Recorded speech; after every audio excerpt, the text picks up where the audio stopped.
Hey, what's going on? Today I'm just going to show you a quick DIY windscreen that I made for my Sony RX100 camera out of a sponge. I'm not going to go into the details of how I made it because I assume you know how to buy a sponge. I assume you know how to take some scissors, cut it, and put it on. This is basically what it looks like.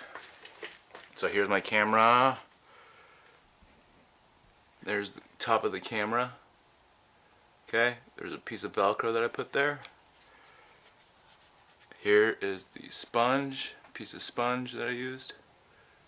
That is what the finished product looks like.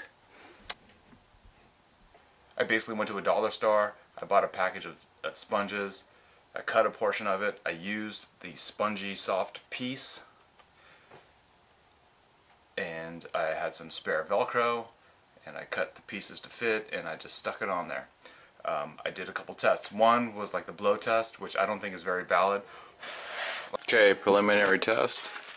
Without this, I'm going to blow into the mics. And I'm going to blow back into it.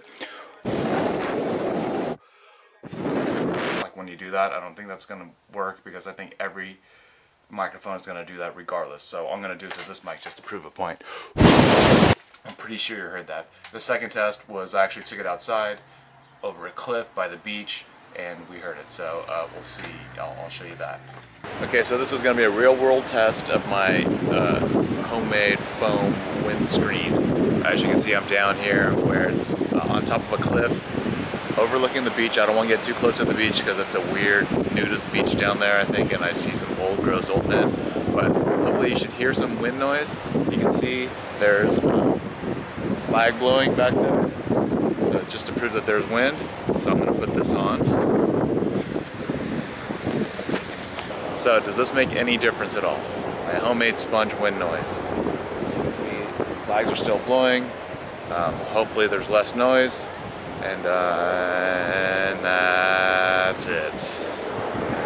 There, that's a good amount of wind. I can feel it. Maybe you can see something. There, you can feel it. Okay, that's it. Bye. Now, it seemed like it worked, but this is what the camera looks like with it. And I think that looks pretty silly, so I don't think I'm going to use it. One thing I thought of was maybe painting the yellow sponge or coloring it with a Sharpie or something, but regardless, it just looks really silly and out of place. So I'm probably not going to use it. I might investigate buying the ones off of Amazon for $20, but even so, I think it's going to be difficult to use. So here, and I'll show you what I mean.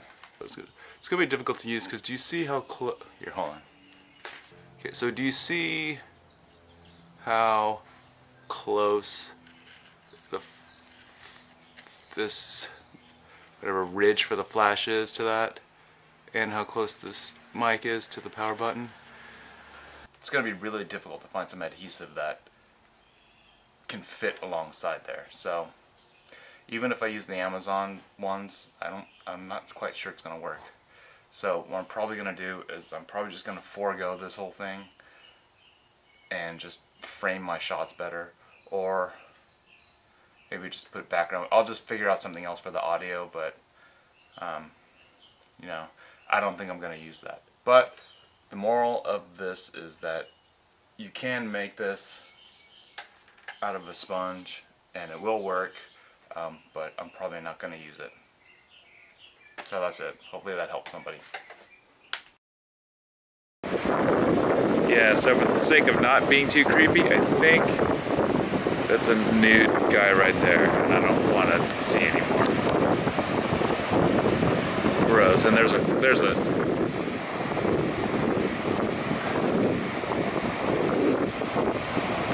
that shit. And there's like a couple of them.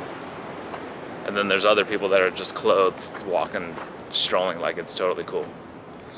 Okay, yeah, not gonna go there.